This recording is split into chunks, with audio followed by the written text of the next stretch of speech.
Hi, everyone. I'm Janine Johnson, Partner Marketing Manager here at Netline. And today we've got Paul Slack from Vendy.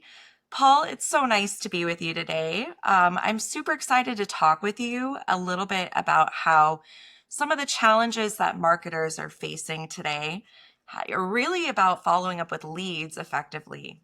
I don't know if we can kind of jump into that. I'd love to ask you some questions and learn a little bit about your expertise in this area. It sounds great. We're big fans of Netline and content syndication. And, in the way that the world is heading with, the clickless future and all of that, I think this is a really important topic because there's still a very important role that content marketing has to play in educating buyers. Excited to talk to you about it today. Yeah, absolutely. Well, let's dive in, Paul. One of the things that I'm seeing is that buyers are not following a straight path at all anymore. They're doing a ton of research, not just on websites, right? All over the place, articles and reviews and much more. I'm curious, how do you think marketers should be rethinking the way that they're following up with leads in response to these types of changes? Yeah, it's really interesting. It seems like buyers have always not had a linear buying process. I think us as marketers have always kind of hoped that that was the case. Yeah, But I think in today's world, true. it's become very, very obvious that buyers are really in control of the buying journey and they have their own process. They don't really follow our funnels. And one of the things that's really becoming apparent in this post-COVID world that we're in is that buyers really don't need our websites anymore. And I hate to break this to everybody, they really don't need our sales reps that much anymore. They're Oh learning from no. peers. Yeah, exactly. They don't have to go to our websites. They're in peer communities and Slack channels and things like that. And if we're not a part of that conversation, where they're hanging out and spending time online, we're just going to miss out. And so, a big part of what we need to be thinking about, in 2025 and beyond, is really how do we understand what our buyers need? How do we give them that information? And how do we do it in a way that we are, what we call at Vendy, activating our audience, going where Mm, they're spending time online, going where they're learning and being a part of that conversation? That's really critical in today's world. yeah, absolutely. Well, speaking about strategies, I'm thinking about ABM a little bit because, of course, as marketers, we love targeting. What do you think might be the biggest mistake in the follow-up process? I think number one, what I see, and we work with a lot of clients that do ABM campaigns, they think ABM campaigns really mean one of two things. One, we've got targeted logos or accounts that we're going after, and we just need to run paid advertising or some type of paid campaign to get in front of them. Or Yeah. maybe they're working with an intent data provider, and ABM means understanding who's showing intent signals and then running campaigns to try to get in front of those buyers. But the reality is, Janine, that really doesn't work at all. We have to get in front of buyers actually before they're in market. And so intent Mm, data is really great. And I'm not trying to diss intent data, but the reality is, if we're not in front of those buyers before they prioritize a problem that they're trying to solve in their company, it's too late. You and I were talking before we jumped on the recording today yeah. about this Harvard Business Review study, which is so important for everybody to understand. A year or so ago, they went out and talked to B2B buyers and they just said, how do you buy today? It's so different. And one of the things they discovered was that before a B2B buyer actually prioritizes a project or a problem that they're trying to solve in their company, they have 3 to 5 vendors kind of in mind. Like, oh, I think we need to Mm, do this thing. I think there's 3 to 5 companies that might be able to help us with that. Here's the interesting thing about that is on the other end of the journey, when they actually make the decision, so they have these 3 to 5 buyers in or vendors rather in mind.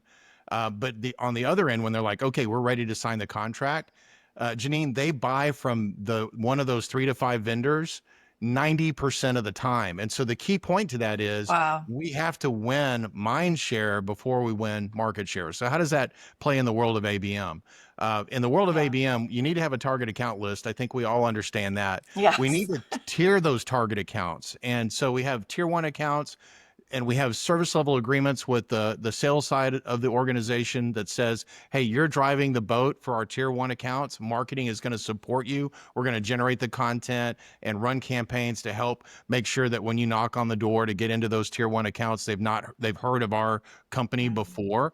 And then marketing really needs to own those tier two and tier three accounts. And so that's where things like content syndication really come into play, because we want to surround those logos with useful information. And that's really a huge role that marketing plays. And we could go into more detail about that if you want, but that's where we just really believe, Netline and content syndication can really help a lot. Absolutely. Well, thinking about content, right? I know that after the initial download, when a lead comes through, let's say it's a target account, which is great. What do you think is the best way to really manage that lead? And I'm curious what your thoughts are about using AI to support that process.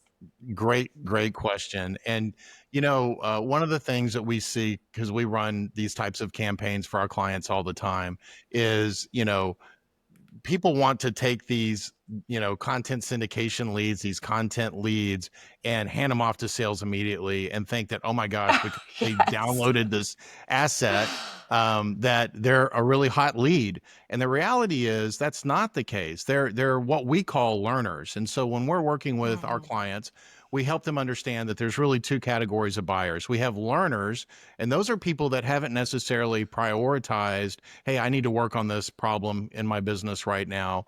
And then we have hand raisers, and those are people that are saying, hey, I have a problem. I've done my research. I think you're one of the 3 to 5 vendors that can help me. I'm ready to talk to sales and understand how your solution will help my business. Those are two very different types of folks. And so when Mhm. you're a learner, and we also refer to those as like future buyers, Janine. So they're potential Yes. buyers, but they're future buyers, right? So anybody that's good at their job, a buyer, right?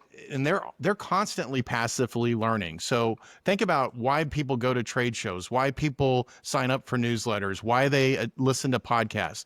They don't do those things because they're now buyers. They do those things because they're future buyers, Mhm. and they're in passive learning mode. Because everyone that's in that has that level of authority, it's kind of their job to know what's going on in the industry and to stay up to date, Yes. right?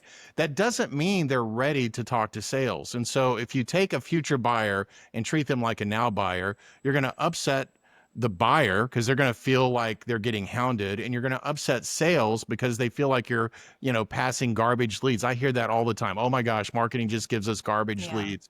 And that's not the case. We just need to treat learners like what they are. They're learning.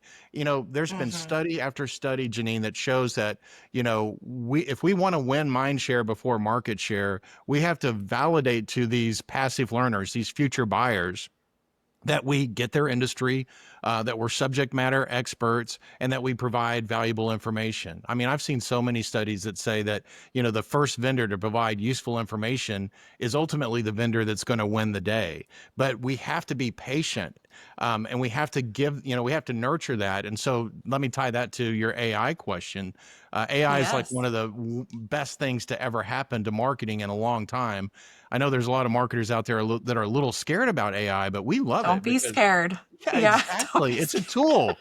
One of the things I like to say, Janine, is, AI is kind of like a chainsaw. A chainsaw is amazing. You can do a lot of cool things with a chainsaw, but you need to know how to use it, right? It's a tool. It's not going to cut down a tree by itself, but I wouldn't give a Mhm. chainsaw to my 10-year-old nephew, right? You've got to make sure you know how to use the tool, and then you can get a lot of good things out of it. And so the way that we are working with our clients with AI is, number one, just hyper personalization. Marketers, Mm. I've been in marketing for a long, long time. We've segmented, we've done a lot of things to try to get, a one to many message as small as possible. But AI really gives us this opportunity to create some very one to one scalable messaging. So that's one great use of AI with ABM. Another great use that we're starting to work with our clients and wanting to leverage Netline for is verticalizing our content. Content marketing has been a big deal for B2B companies for 20 years now, probably.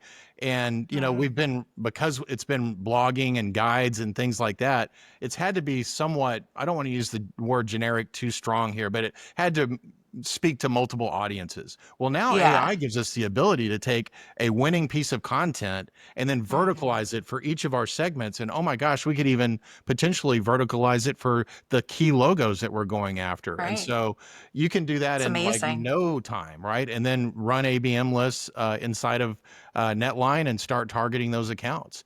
One of the things I love about Netline is we can take logos, go after those logos and those key accounts. And then that's going to flush out all the people in the buying committee. That's the thing today. The average buying committee is like over 5 people. We may know one company or one person in that company, Hmm. but we can run an ABM campaign in Netline, and that's going to reveal all the people that really care about that topic. Oh, fantastic. Well, you hit on so many great points here, Paul. And I know we are just doing a short piece together here, but maybe we can leave with one thought. Do you have one amazing tip that marketers need to know right now? So I'll That tell you, that you haven't already shared, because I know you yeah, already gave us like a yeah. ton of stuff. So here's, and it's going to kind of touch on everything that we talked about today, Janine, and that Yeah. is Okay. get ready for a clickless future, right? That we Ooh. can't expect that Mm-hmm. our website is where we keep all the good stuff anymore. We have to Mm-hmm. meet buyers where they are and where they're spending time online today. And so we can't, so often we've thought about all roads need to lead to our website, and then all those roads need to lead to a conversion form so that they want to talk to sales. The reality Mm-hmm. is we need to break that mindset. We need to surround our buyers wherever they're going online to learn.